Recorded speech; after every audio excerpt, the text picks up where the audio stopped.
to talk about cursing and comedy.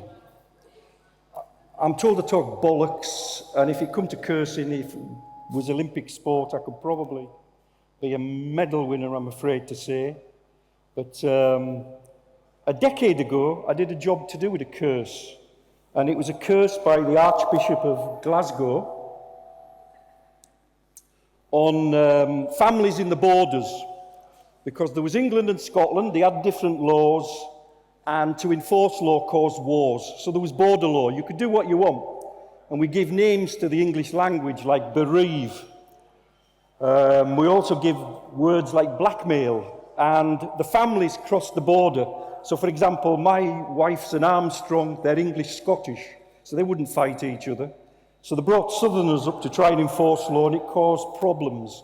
And you were legally entitled 70 miles from the border to do what you wanted. So this was Archbishop of Glasgow cursing everybody because we were that bad. So he did this wonderful piece of medieval literature. I curse the head and the hairs on the head. I curse the face, the ears, the mouth, the nose, the tongue, the teeth, the crags, the shoulders, the breast, the hearts, the stomachs. I've only got 12 minutes and there's pages of this, but it was heartfelt. I thought it was a wonderful thing. I curse them drinking, I curse them standing, I curse them from home, without the home, there's everything, cabbages, the lot. So I made this an extension for the millennium in my home city. Carlisle is my home city, the border city, the loyal city. We were always loyal to whatever army was in the city at the time. This was a glacial boulder that a farmer wanted out of his field. So after carving it for about a month, I got a shape I wanted, and I put the Archbishop's curse on it in basically an underpass between the museum and the castle, with all the family names off. Ordnance surveys got maps where you can find out exactly in the borders where they come from. So in Carlisle, for example, there's pages of Blackadders in the yellow dictionary, the yellow pages. There's Charltons, there's Bells, there's Armstrongs, there's approximately 100 family names. And this was the millennium to do with them. At the time, there was a lot of problem. But this was a while ago, but this was put through a friend's letterbox quite recently. It's on your doorstep, an underpass of the evil dead, demonic possession, foot and mouth plague, the slaughter of baby St. Martin by his father in Carlisle city centre, shoppers looking on horrified. Derek Bird, the massacre of innocent 12, what possessed him? Councillor says city is cursed. Carlisle's worst flood and thousands made homeless. 3 rail disasters in 3 years on the same Cumbrian track. University of Cumbria, 30-minute black hole. 8 million Carlisle Renaissance debacle. Keswick School, blush tragedy. Maryport fisherman tragedy. West Cumbria's worst floods. Carlisle Airport fiasco. The list goes on, and there's worse to come unless we destroy the stone. So that was October last year, and down the road in the northwest, I'm just showing you 2 northwest jobs. I did a job with landscape architects outside of Blackpool Tower on a new headland as part of the sea defence work. It's rooted in a tradition of comedy bills. There's 4 headlands being built, the one in front of the tower, which was lift and shift.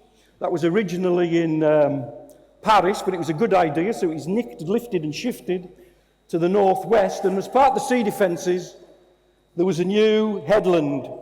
And I said, what you need is a comedy carpet. This is to prove I'm in the upper reaches of geekdom to do with comedy. And this was my map. So if Blackpool Tower's there, this is the new headland, step to the seas over there. And we had to structure it. This is working with Andy Altman in Why Not Associates. That's a design structured in the way of double acts, television, radio. Nobody would make it for me. So I found a fish factory in Hull, former fish processing. I went to Hull because the economy was shot. Factories were cheap and people were cheap, and that was before the recession. And I hired 2 Swedish machines, And with a gang of people, artists, architects, unemployed stonemasons, 14 of us made it because nobody else would. 180,000 letters. We use chemists. It's serious chemistry to get concrete through granite without losing all the letters. You can't vibrate them or anything. The sand had to have a certain sand from India. We just couldn't use a white sand. So the chemistry was quite serious. The builders are going like the clappers building this new sea defence platform in front of the tower. And each slab, there's about 280, 2 metres by 4 metres. They weigh 4 tonne each. The material is our material. Theirs on a day last October. We got endless blessings, not curses. If there was a curse, we use over 1,000 comedians, history, 75% of them performed in Blackpool. If there was a comedian who didn't want to be involved, there were 6. We cursed them. They didn't give us the blessing. We never used them. This is from looking across the road from the tower. It's about the size of a football pitch, but the power of laughter is very therapeutic. And if ever there was a place that needed a laugh, it's Blackpool. We had no censorship. We had one piece of censorship. A councillor said, can we do a Ricky Tomlinson? Ricky Tomlinson was born in Blackpool. Could we do My Arse Smaller? So we did. The jokes frequently we discussed with comedians who were still living, because there's a historic element. Certainly goes back to Victorian times with material.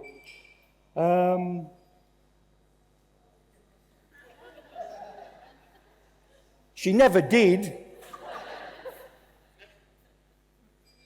Heroes from my childhood. The Crankies. This lady's little Jimmy, she's a lad with a cap. We had a lot of support off the comedy community because Blackpool's in a right state. They bypass it because of the state, and this was part of the regeneration of Blackpool. And within me 12 minutes, so that allows time for questions and catch up. I wanted to do aspects of human life, like cursing. As I said, I'm a good swearer. I laugh at most swearers because they're just crap at it. There's not enough passion, energy, or wit. The Irish are very good swearers, and they've invented new swear words. I've learned off them. They don't have the word fuck. They have fucking. So the old business of cursing, from Tom Sawyer could curse a bit, but I think that as a human element beyond bashing your thumb, and laughter, which is a very strong vein in our culture. It keeps us sane. We can be very cruel with our laughter. On the day of the opening, a politician asked me what my favourite joke was. And I said, well, today it's a Dave Allen joke.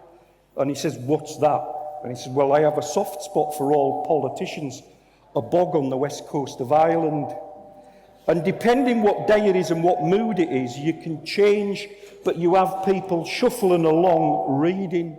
It would take you, well, you get overfed in a couple of hours, but if you were there for the week, winter in Blackpool is wonderful for a week reading the comedy carpet. It's free. You would change with your moods and materials, so it's a lot to do with typography. It's a lot to do with stuff, granite and concrete. And it's a lot to do with place. If you go inside Blackpool Tower, the Baroque inside that ballroom, the pseudo-Baroque, is over the top, and we did a job that we thought needed to be over the top. But the 6 comedians who never did it, they thought it would be crap because Blackpool's thought to be crap, and they thought the standards would be low, and it was, well, no, this is going to be so posh they can't afford it in Bond Street, because it's Blackpool, and why shouldn't it be posh? And it's posh as a carpet, and you look after it like a carpet. Because Blackpool has a problem with the built environment and standards being crap. So we were trying to do something that was ridiculously posh. That's it.